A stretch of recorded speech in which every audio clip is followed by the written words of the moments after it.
He watches the bird. He waits. His legs grow sore in his crouched position, but he doesn't dare move. One twitch could send this mother-to-be into flight, and all his well-laid plans would be wasted. An entire day passes. The bird flitters and fluffs. The man remains still. Overnight, the rain begins, and by morning, the downpour is torrential. Silently, he thanks Make for the shelter of the cave. Another day passes, and another night. Hungry and chilled, he reminds himself of his duty. As Hopu, he must honor his chief and his clan. He must persevere. On the morning of the third day, as the sun scratches the horizon, he hears a faint cry from the swollen bird. From his position at the back of the cave, he can't see it, but instinctively, he knows. He waits just a beat more to ensure she's finished, and then lunges forward out of the black depths of his hiding place and rushes toward the Manutara's nest. The petrified bird bursts out of her shelter and flies for safety, leaving her newly laid egg to its fate. The Hopu clutches the precious resource in his hand and emerges into the sunlight. He takes a deep breath from the bottom of his belly and releases a victorious cry. Nesting birds all around him take flight in panic. On the main island of Rapa Nui, his voice barely pricks the chief's ear. But through the ritual drumming and chants, perhaps out of instinct, the wizened ruler lifts his head in hope. Taking his lead, the clan rises as one, hands curved around their searching faces, shielding their eyes from the intense rays of the sun. And then they see him, surrounded by a flurry of flustered birds, his right hand raised to the sky, clutching the egg. Immediately, the chief returns the Hopu's call, and his people begin to dance and sing with joy. The young man sees the celebration. He hears the drums calling him home. "I'm the first," he reasons. And without hesitation, he runs down the steep slope of Motunui to meet the rolling waves. He reaches his pora and wades into the water, sure to stamp his feet with every step in hopes of scaring away any hungry, lurking predators.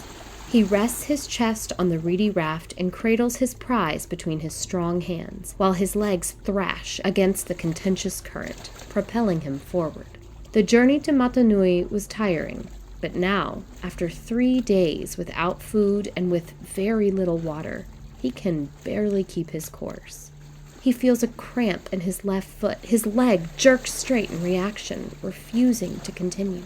And then, a whoop of success hurtles through the air, and he looks back to see one of his competitors racing down the mountain to the sandy beach where his own pora lies in wait. But looking back will not help him move forward. He wills his leg into submission and resumes his swim.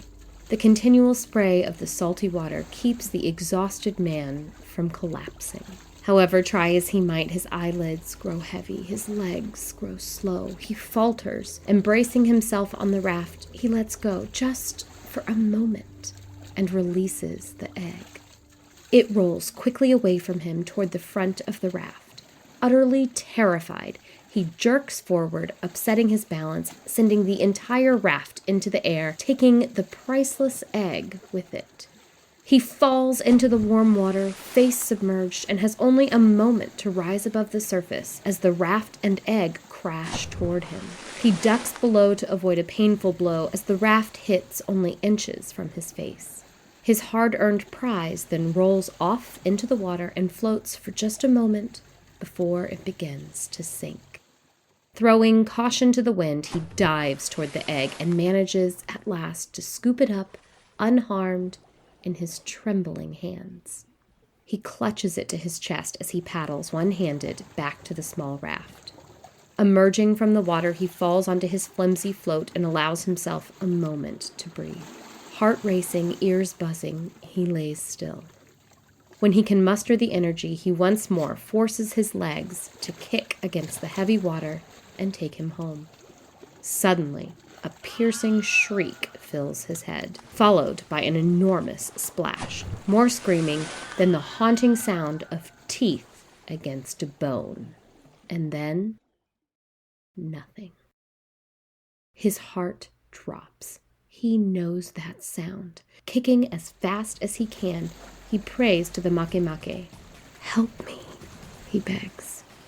Finally, the man can feel his destination within reach. He stretches with the tips of his toes until they find the dense, compact sand of the ocean floor.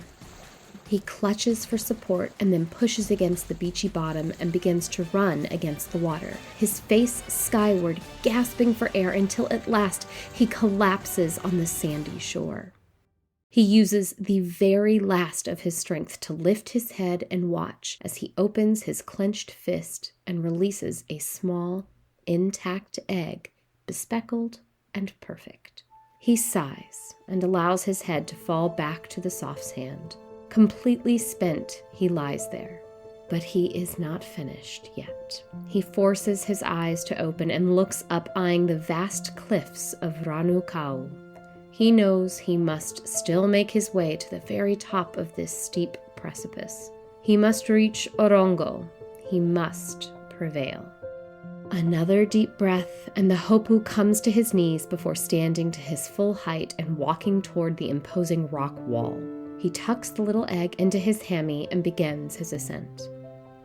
"Help me," he implores Makemake, "this one last time."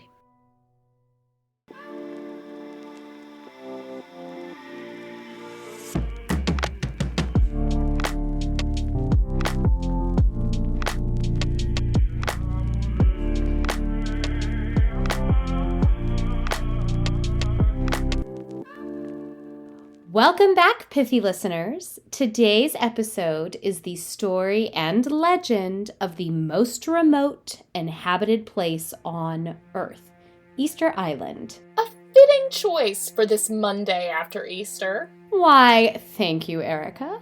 No matter your religious affiliation, we do hope that you had a lovely spring Sunday. Or if you're, below the equator, you had a lovely fall Sunday. And if it was full of bouncing bunnies and Easter egg hunts, then we very much hope that it was not as fraught with peril as the tale that I've just recounted. Yeah, about that. What on earth is going on there? Like, risking life and limb for a small egg? It better darn well taste amazing. I truthfully don't think they ate it. Yo, then what in God's name is the point of that whole ordeal? Well, the winner, the man who claims the first sooty tern egg of the season, and a sooty tern is a type of bird in case anybody missed that. The man who claims the first sooty tern egg of the season and successfully mounts the precarious bluffs of Ranokau to the clifftop ceremonial center of Orongo is named Tangata Manu, or the Birdman. Yay? Good for him? But it's gotta be more than just a ridiculous show of strength and stamina, right? Okay, fair. It was a highly ritualized annual competition that not only celebrated the beginning of spring, but also gave the victorious Hopu, or representative, and his clan sole rights to collect those wild birds and their eggs from the rocky island for the entire year. And that might seem small, but when you live on an island with dwindling resources and imminent starvation, that is worth dying for. Yeah, okay, fair enough. I feel like you weren't clear on that to begin with. Food. It's important. You're fighting for food equals living, so, fair. So they're not eating the one egg, the prize egg, but all the other eggs. Yeah, but it's such an interesting way to do it, don't you think? Yeah. So while this custom has absolutely nothing to do with the Christian holiday of Easter, I did really love the tie-in for this week. Our modern Easter egg hunts spring from Babylonian myths, pagan rituals of rebirth, and the fertility lore of Indo-European races, which were then imposed onto Christian stories and incorporated into modern Christianity. But the reality of a completely unrelated egg hunt within the traditional customs of Easter Island clearly demonstrates that truth can, in fact, just be stranger than fiction. You are so proud of yourself today. I am so proud of myself. Come on! It's such a cool tie-in. It is a great tie-in. Pat yourself on the back a little bit harder. I will. Good for you. Did you know this about Easter Island? Did you know about the ritual egg hunt? I did not know about the ritual egg hunt. You are educating me today. Thank you. You're welcome. Now, though, let's move on. Easter Island. So that makes me think of the large stone statues lined up along the coast with the oversized facial features and teeny tiny little hands. Ah, the Moai. Okay, now where do those come in? So the Moai are the statues that you're referring to, but we will get there. Don't be impatient. We need to start with just a little geography lesson. Boo. Stop it. Rude. It'll be short and sweet. Hesh. Easter Island, as I said, is the most isolated inhabited island on Earth, and try saying that 3 times fast.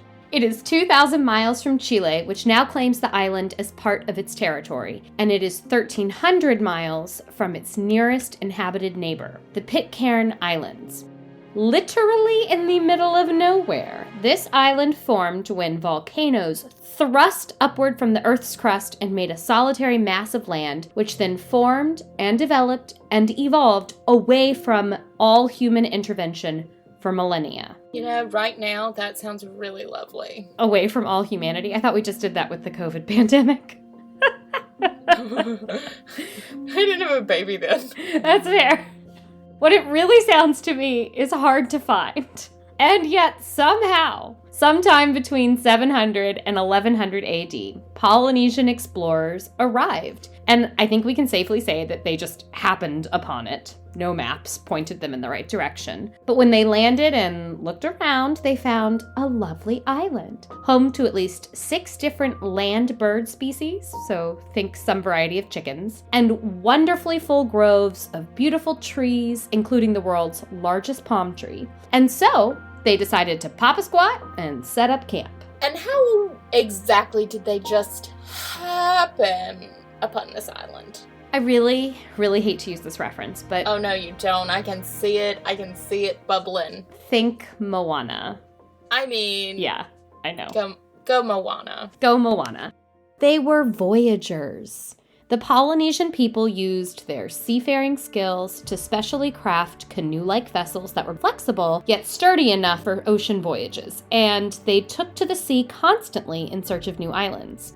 And that is how they found Hawaii, for example, and even New Zealand, and of course the lovely and lonely Easter Island, which they actually called Rapa Nui. Frankly, that's a much more intriguing name. Yeah, it's way better. I totally agree. The first settlers likely journeyed by canoe or maybe catamaran from either the Gambier Islands, which are about 1,600 miles away, or the Marquesas Islands that are about 2,000 miles away. I'm sorry. On a catamaran. Or canoe. Or canoe.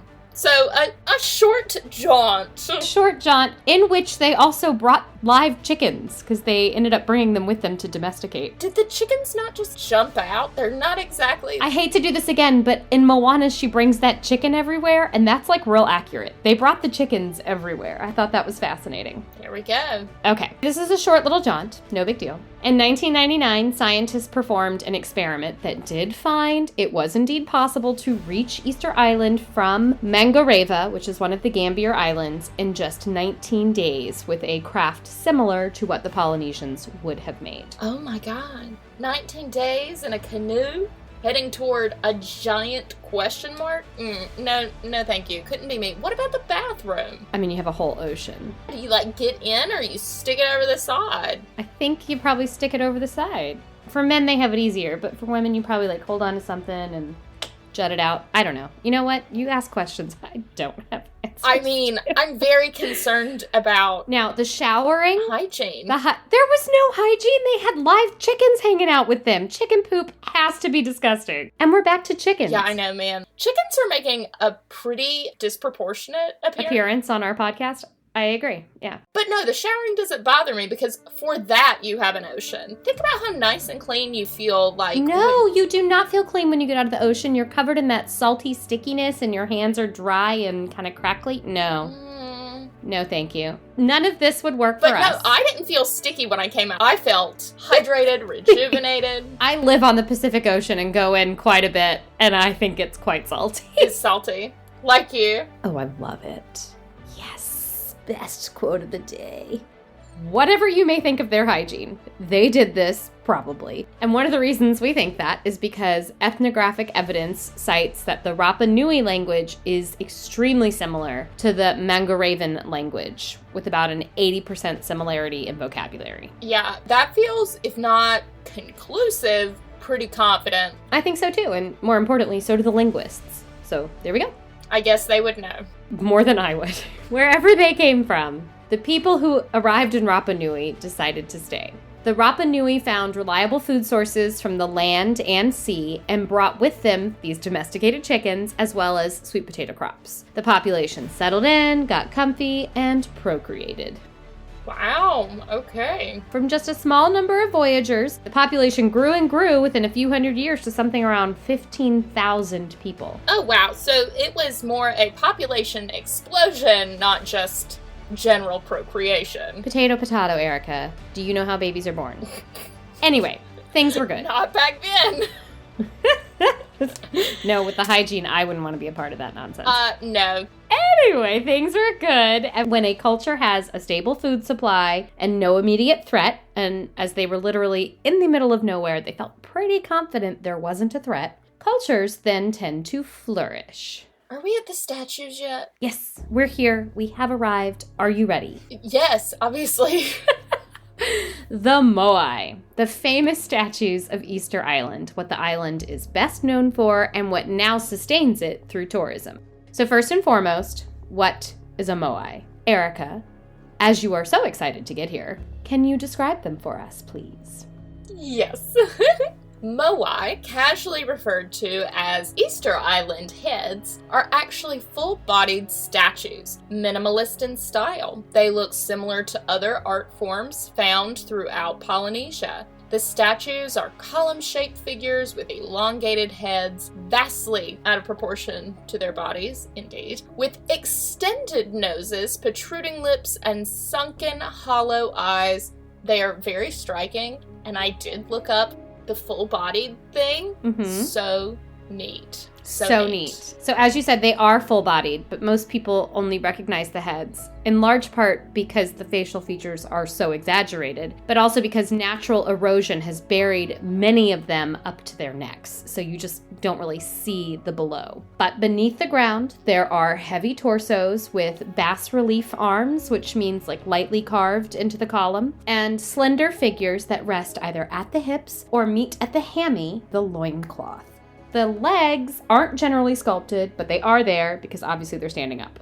They are iconic and distinctive, and the Moai regularly feature in popular culture, including comics, computer games, cartoons, toys, and household objects. For example, one year I contemplated buying my dad a Moai eyeglasses holder where like at night you put it on your bedside table. And then I looked it up the other day because I was like, is this still in existence? And yes, it is.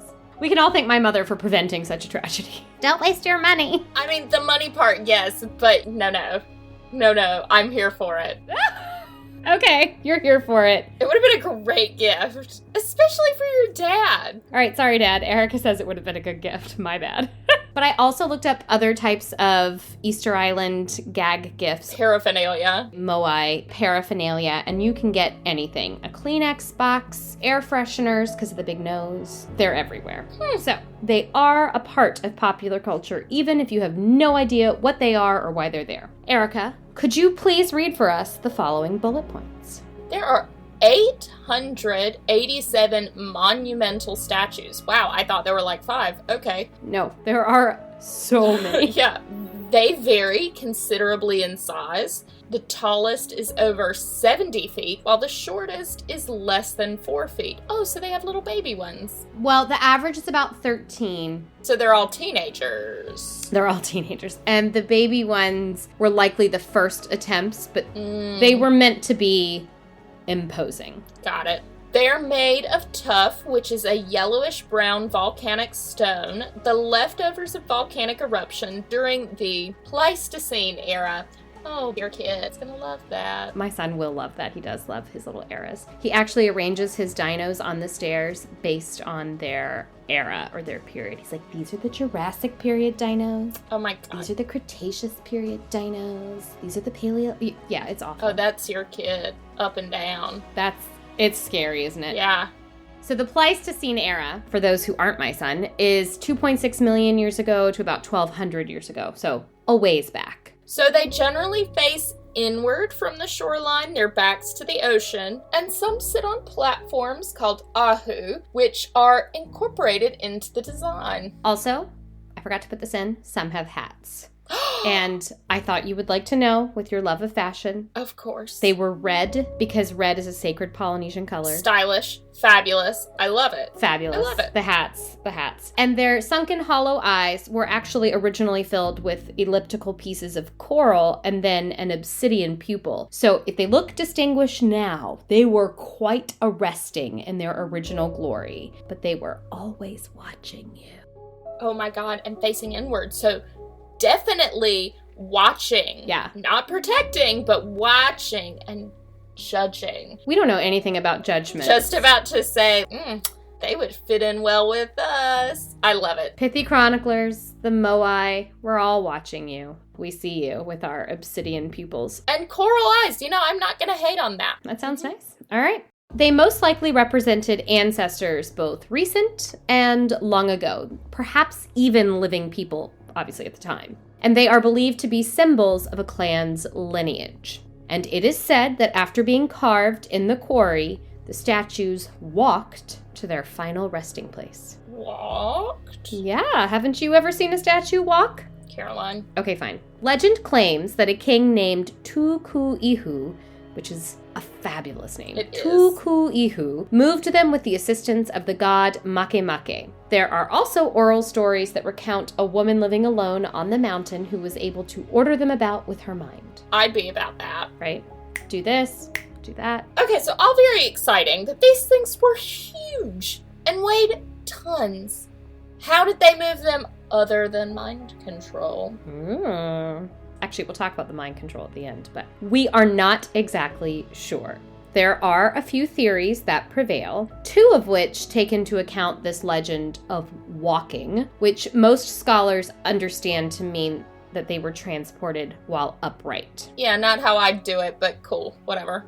I would not move this really tall, thin thing upright, but that's supposedly how they were moved. So for some time, the entire process was a complete mystery. By the time European visitors arrived, and that is really only important in terms of a written history or documented evidence for us to cite because they did not have a written language. But by the time the Europeans arrived, the island was treeless. So these visitors, of course, didn't realize that it had once been covered with many species of tree, but deforestation had decimated the plants to extinction.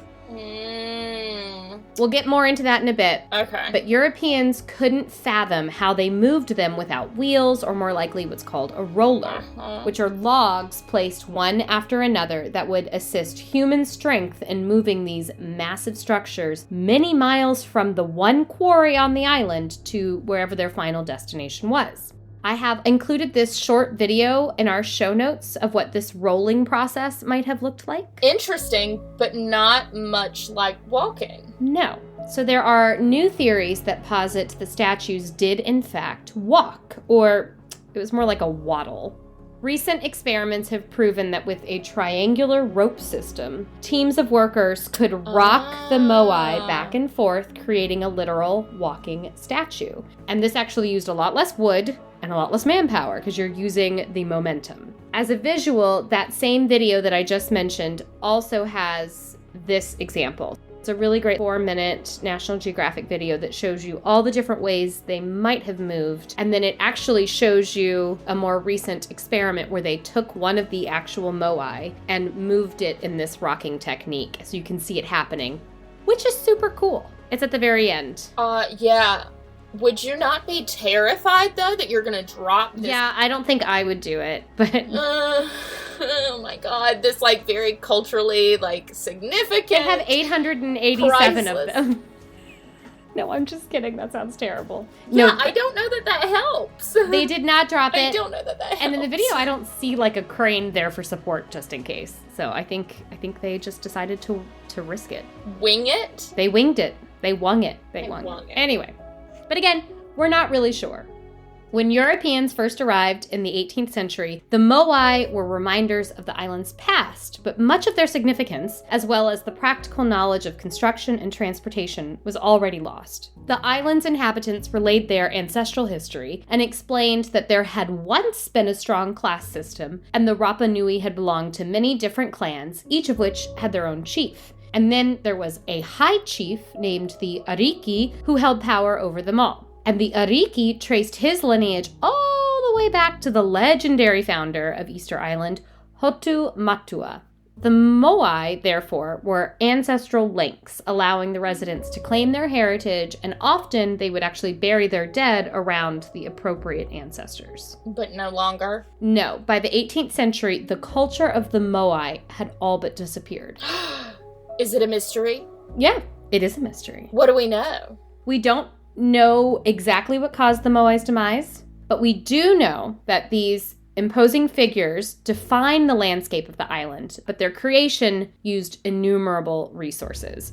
Resources that a small, isolated island with a growing population really didn't have to spare. Uh-oh. Yeah. The Rano Raraku Quarry was the center of Moai creation. It is said that they were expert craftsmen who held high status within the community, but actually the exact class structure is pretty well unknown. We do know, however, that the quarry was divided into different territories for each of the clans. So you had like a slice of the quarry pie, and you couldn't take more than your fair share of stuff. Of tough, yeah. Oh, of tough. No more than your fair share of tough. That volcanic yellowish brown rock stuff. But at some point before European visitors arrived, the quarry was completely abandoned, and abruptly. Stone tools littered the ground as if dropped mid-use, and completed Moai ready to walk were left motionless. Nearly finished statues lay flat, still attached at the back, never to be freed. Oh my god, a Moai graveyard? That's terrifying and scary and super ominous. I would have gotten back on the boat. I think some of them did. It must have been an unnerving sight, and you can't actually see pictures of it today because it is still there in some form or another. And the mystery of why it was abandoned is most compelling. Okay, so what are the clues? I'm ready to put my Sherlock hat on. Did you bring your magnifying glass? You won't need it. They're really big statues. Just kidding. So we know that ecological pressures were likely a resounding factor. As the population increased, the food supply became strained. Additionally, the islanders didn't conserve or replant their trees, so that deforestation that we talked about earlier became an increasing problem. The Moai were carved and transported using some form of wood and rope technology, but without trees. No wood. Got it. Disasters are also a common theory, including disease, maybe a possible attack by Europeans, and perhaps some slave traders. But I thought the Moai were abandoned by the time the Europeans arrived. Those are the encounters that we know of, but it is very possible that another group of explorers made their way to this island and either didn't record their interactions or perhaps just didn't make it home to tell their tales. And with the Rapa Nui relying on oral histories... Exactly. It leaves a lot of question marks. For example, why were the Moai toppled? I'm sorry, what? Yep. The statues that we see erect today were not found that way. Sometime between 1722 and 1868, all 887 Moai either fell down or were pushed down. By the Rapa Nui? Maybe. Probably at least some, yeah. But then again, oral histories of the earth shaking, which could indicate an earthquake, are pretty prolific. That's a reasonable explanation. And then there are these stories of battles between the clans, perhaps battles between the classes, and that could easily have resulted in the Moai being toppled. We really have no way of knowing how many were pushed intentionally versus how many fell due to some environmental circumstance. But no matter what the reason, the society's abandonment of these statues also coincided with new rituals. While ancestral worship dwindled, the warrior class known as Matatoa was on the rise. And with them, they brought new religious practices, including the exciting egg hunt from our narration at the beginning. You almost forgot about that, didn't you? With the warriors came the Birdman cult. Oh my God, what a name. Mm-hmm. Sometime around 1540, the power of ancestral lineage previously attributed to the Moai was transferred to a mythical Birdman. The Birdman now linked the living and the dead rather than the statues. Numerous petroglyphs found throughout the island indicate its importance and link it to very similar carvings that are found in Hawaii, leading some to theorize that the Birdman cult was actually a shared trait of many different Polynesian islands. But whether or not it was a shared belief system, the Easter Island egg hunt was most certainly unique to this culture. Yeah, when you texted me and said you'd found an egg hunt on Easter Island completely unconnected to the Christian holiday, I was really excited. Not as excited as I was, clearly. I was really incredulous of what you had cooked up, but Did you think I was exaggerating? Tell me everything. Ouch. Shut up. All right. Beginning around 1760 and ending when forcibly stamped out by Catholic missionaries, the Birdman competition was a highly dangerous annual contest requiring competitors to collect, as I said, the very first egg of the sooty tern, which was a type of bird known to the islanders as manutara. These migrant birds arrived in the spring, and the eggs and birds themselves were highly prized food sources. The contestants were required to swim over a mile to the rocky islet of Motunui. Whoa. Like Moana? Again? Actually, yes, like Moana. Yes! I, too, found that quite humorous, but if there's any connection, it's likely a Disney Easter egg, left for those of us with a love of Polynesian history. Oh my gosh. Mm-hmm. You did it. You see what I did there? Oh, I did. Did you see it? I did. It's so cute, right? I saw it. Yeah. It's so cute. Good for you. Let's see if our listeners can find any more little Easter eggs during this episode. Oh my gosh. I'm down for it. That's right. I'm down for it. I did that too. Good for you. An egg hunt within an egg hunt. You're Too welcome. much. I love it. As I was saying, they had to swim 1.2 miles to the rocky islet of Motunui, which looks frankly just like a steep wall of stone jutting out into the ocean. Very imposing and not at all inviting. Once there, they had to lie in wait for the first egg of the season. Charming. Yeah, just watching them, like, do it, lay that egg, do it. After collecting the small delicacy, they must descend Motunui, swim the considerable distance back to the mainland, which is really just an island, and then climb the sea cliff of Ranokau to Orongo, the cliff-top ceremonial village. All while ensuring this teeny tiny leg didn't break. Exactly. Oof. The winner was then dubbed Tangata Manu, or Birdman, and he would present his prize to his patron, which was usually the head of their clan, and the Birdman, egg in hand, would lead a procession down the hill and was acknowledged by all inhabitants as tapu, or sacred. He donned a headdress made of human hair, let his nails grow out, received a new name, was gifted with food and tributes, and then spent a year in seclusion. Okay, the food and adoration, count me in, yes, 100%. Human hair headdress, uncapped nails for a year, and seclusion? No, thank you. It doesn't sound like much of a prize worth winning. I mean, aside from the food for your family. Yeah, but the consequences. I could do the year in seclusion if I had a smartphone, but he didn't have a smartphone. No, I cannot imagine sitting there staring at a rock wall. That sounds terrible. I'm excellent company. You've mentioned that on numerous episodes. Yeah, I know.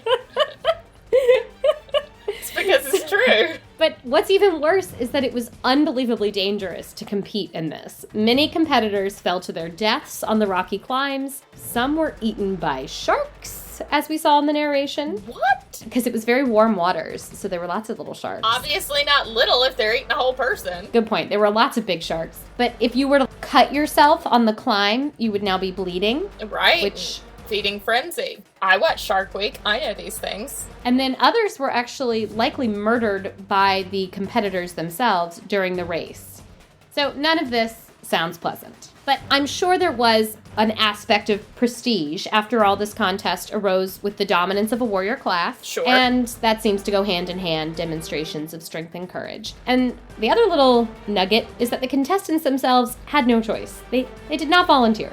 They were chosen by Iviatuas, which were prophets, and it was based on these men's dreams. So that is a pretty critical piece of information, just by the way. And I gave it to you. You're welcome. I didn't skip it. Kind of. It's midway through the script. Fine. The prophets, though, that feels a little inauthentic. How do I know they aren't bribed? I'm positive that some were chosen based on personal vendettas or malicious designs. I don't think we can deny that. Yeah, you think? I do. I think that. You think? Yes. But mysticism was a very big part of the island's culture. Additionally, the Tangata Manu's entire clan, as we said, would benefit from this victory. They were awarded the sole rights to these special birds on Motunui. Yeah, and with the food shortages. Exactly. Food was a precious resource. Interestingly, this egg hunt is captured in a 1994 film entitled Rapa Nui, written and directed by the Kevin Costner, and I see your face, and Kevin Reynolds. And it's most definitely a fictionalized depiction, but it is fascinating. And it drives home the ecological story of Easter Island and the tragedy of an island whose ecology was unable to fulfill its human ambitions. Very poignant, especially in today's perilous environmental situation. Mm-hmm. I actually rented it and watched it with my husband last night. Oh, how 1990s of you. Well, okay, I rented it on Apple TV. I downloaded it for 48 hours. And for the small bite, we will be doing a little review. Though I say we, it was meant to be we. But as someone fell asleep halfway through, it might just be me. Yeah, I'm guessing it was not you. It was not me, no. Historical dramas really aren't his thing. Frankly, he actually just doesn't enjoy movies that much, unless it's like a high-action thriller type thing. But it's a very interesting movie. It's not at all accurate. Tune into The Small Bite to hear all of its mistakes, but also some of its positives. Back to the story. Easter Island is itself a warning of what happens when human inhabitants do not appreciate and preserve their natural resources. Hold on a sec. Let me just go turn off a couple of unnecessary lights in my house and a couple of other things. Way to take a cue. But it wasn't just the people to blame in the case of Easter Island. Well, thank goodness. Yeah, the rats were really problematic. Oh, what? Gross. Rats? Yes. While some animal lovers, I'm sure, will disagree with that assessment, the rats were a big problem for the Rapa Nui. Because, like the Rapa Nui people themselves, they didn't evolve in this isolated, enclosed environment. The Polynesian rat was an uninvited passenger on the first inhabitants' catamaran. And, like it did on many other Polynesian islands, it found itself in a world that had no natural predators. And thus, the rats feasted. They procreated. They thrived. I'm sorry. I gotta interrupt you here, because did they not see these rats on this catamaran and canoe and, toss them over? I had the same thought. You are not alone. I was like, where were these rats hiding, and why could they not throw them? These must have been really large catamarans. No, let me rephrase that. These were really large catamarans. And my guess is that they were in the food stores that they brought with them. Because, of course, if you're voyaging to unknown lands for unknown periods of time, you would have stuff.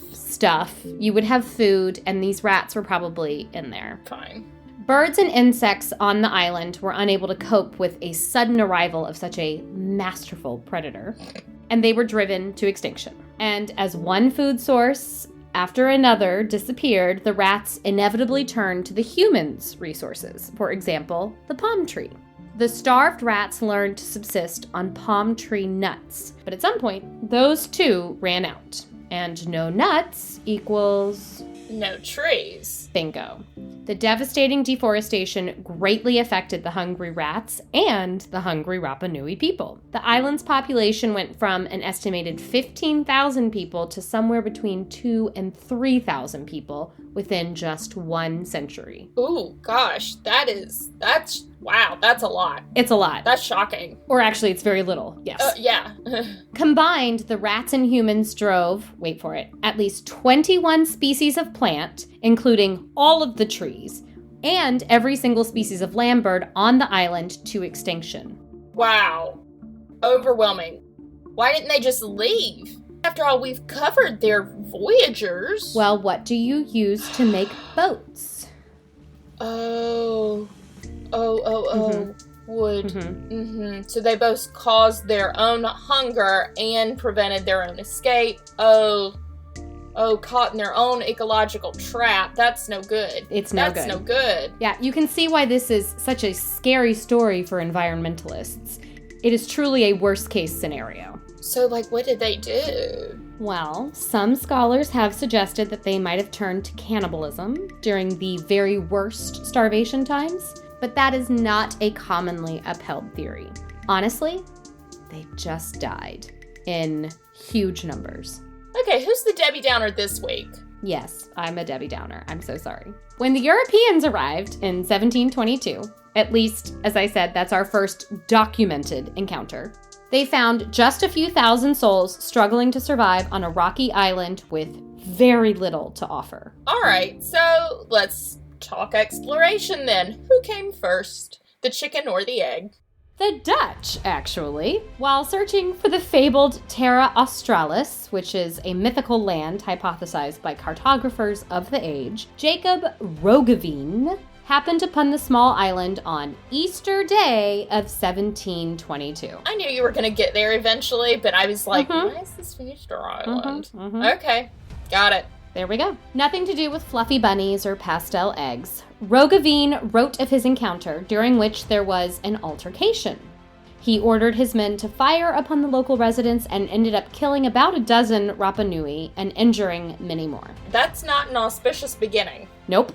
And it was really just that, a beginning. Oh. Because quickly realizing the island offered very little, and after causing some chaos, he up and left, leaving nothing behind but the name Pasch Island in Dutch, or Isla de Pascua in Spanish, or Easter Island to us. Got it. After the Dutch, other European ships made their way to the isolated island. The Spanish sniffed around a little, as did the English and the French. In 1774, the famed Captain James Cook, who would go on to discover the continent now known as Australia. So he realized Roggeveen's ambition. Indeed. Captain Cook proclaimed the land barely adequate. In fact, Yikes. He has a couple excellent stingers on offer. Erica, would you do the honors? I love a stinger, yes. Quote, "No nation will ever contend for the honor of the discovery of Easter Island, as there is hardly an island in this sea which affords less. Nature has hardly provided it with anything fit for a man." Oof, rough. Okay. Yeah. He goes on to describe the small population and the quote-unquote stupendous stone statues. Oh, excellent alliteration. Way to go, Captain Cook. He claimed that they were, quote, erected in so masterly a manner as sufficiently shows the ingenuity of the age in which they were built. But while many explorers arrived, looked around, saw nothing, and then left, others saw plenty of resources. Oh, no. You are the Debbie Downer. Yeah, okay, that's fair enough. Peruvian slave traders landed in 1862, I know, I roll. And over a period of just a few months, they destroyed the population. From the estimated populace of 2,000 to 3,000, they violently captured 1,407 people. So half. Half the population or more.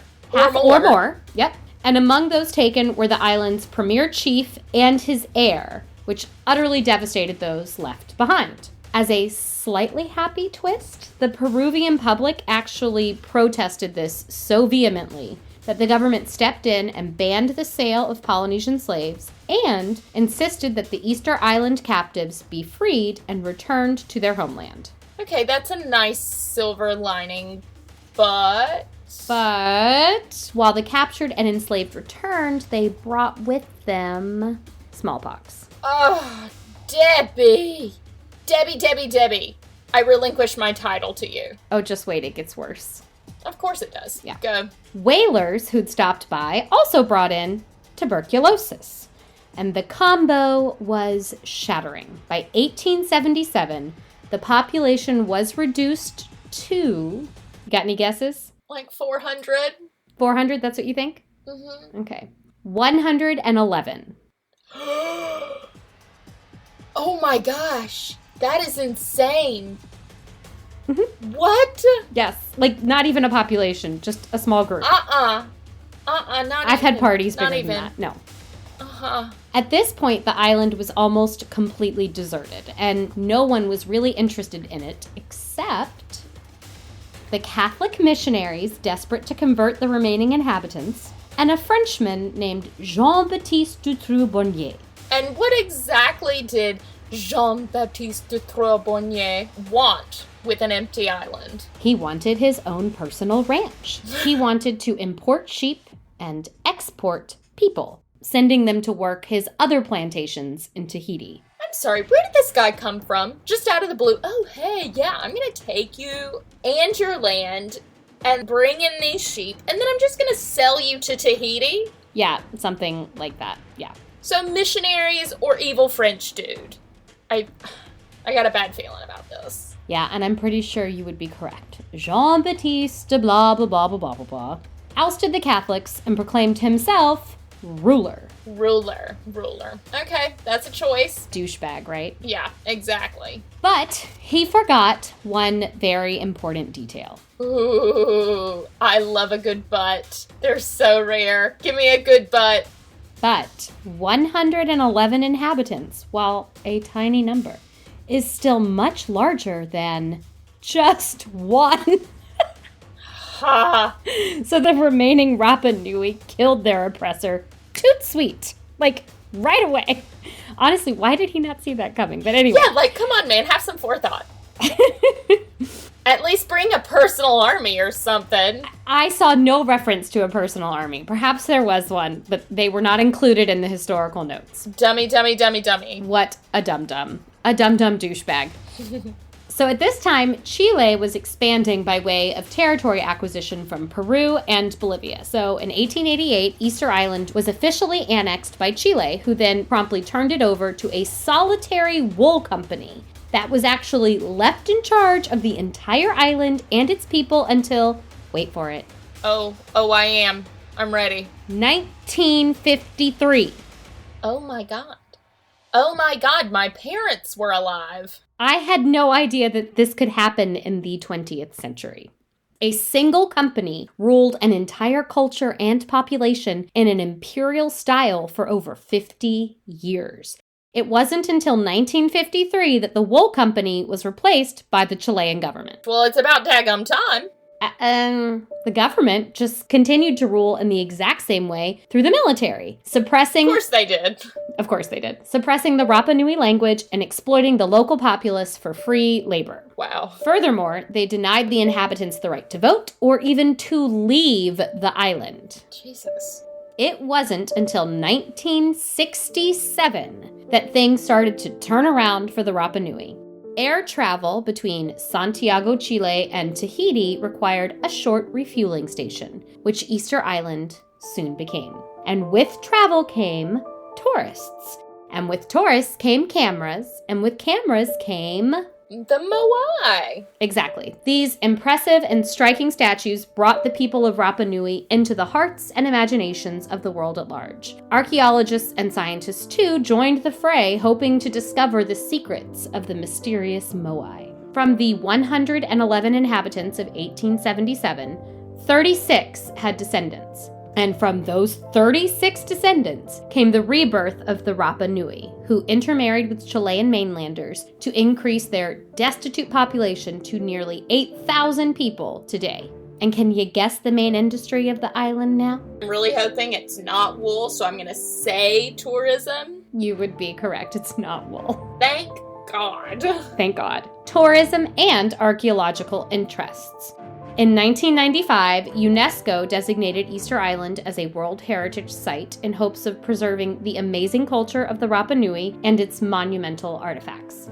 Erica, Can you read the following information for us, please? Today, Rapa Nui receives more than 100,000 annual visitors, which is more than 12 times the population.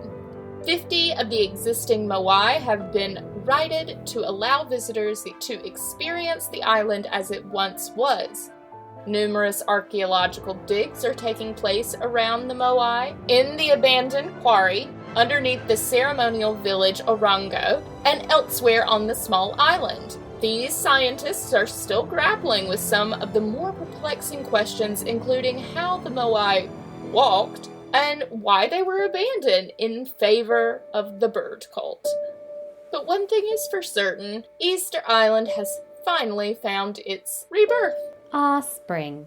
Gotta love it. But before we go, we need to briefly discuss some conspiracy theories. Yes, bring it to me. Over the years, some mythology about these monumental Moai has sprung up, due, at least in part, to a French theorist named Eric von Däniken. In his book, and I say that word with quotes because, entitled Chariots of the Gods, he asserts that the native inhabitants could never have made the Moai. Instead, he claims, quote, whole mountain massifs had been transformed, steel-hard volcanic rock had been cut through like butter, and 10,000 tons of massive rocks lay in places where they could not have been dressed. Butter. He likens them to butter. Okay. And I'm just gonna say, I don't think carving stone with stone tools would be like cutting butter. He then points out that, quote, no trees grow on the island, and therefore the usual explanation that stone giants were moved to their present sites on wooden rollers is not feasible, unquote. Instead, he claims that the answer lies with the name Birdman. The Moai are statues, quote, like robots, which seem to be waiting solely to be set in motion again, he explains. And then, and this is so the cherry on top, he expands. Quote, a group of Martian giants perhaps escaped to Earth to found the new culture of Homo sapiens by breeding with the semi-intelligent beings living there. Giants who come from the stars, who could move enormous blocks of stone, who instructed men in arts still unknown on Earth, and who finally died out, unquote. Strange. Odd. Do you think the Martians built the Moai? No.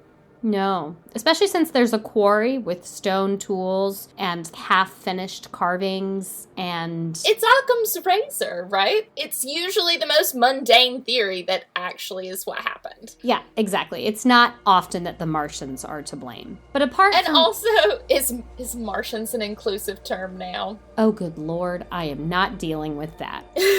Apart from devaluing human ingenuity and ability, he completely neglects the whole ecological destruction of the island that actually led to a relatively recent lack of trees. Yes, but with the theories like Martians and the breeding of intergalactic species, who has the time for facts? And that, my friends, is that. I hope you've enjoyed our time on Easter Island. Again, we want to state for legal purposes, Easter Island has nothing to do with the Easter Bunny or his beloved tradition of hiding candy-filled eggs for the enjoyment of children. Yeah, I don't want to deal with the rabbits legal team, please and thank you. I hear they're real sharks. No, wolves, Erica. Rabbits and wolves. Come on, you get it. Just sign off, Caroline. You've outpunned yourself. Fine. I'm Caroline. And I'm Erica, and we are pithily yours. This episode is brought to you by the Pithy Chronicle, LLC. The Pithy Chronicle is intended for education, entertainment, and non-commercial purposes. Any views or opinions expressed in this podcast are personal and do not represent those of people, institutions, or organizations that the owner may or may not be associated with in a professional or personal capacity. While we offer lots of sarcasm, this podcast does not offer any advice or services. Listening to this podcast may induce fits of laughter, unexpected distraction, or uncontrollable rage at the subjects, hopefully not at us. We hope you learned something today. If not, so sorry. Please be advised we are not experts in the following fields: medical, legal, financial, technological, thermonuclear engineering, submarine warfare, neuroscience, or cat husbandry. Thanks for listening to our little disclaimer. Just covering our history-loving asses. Bye!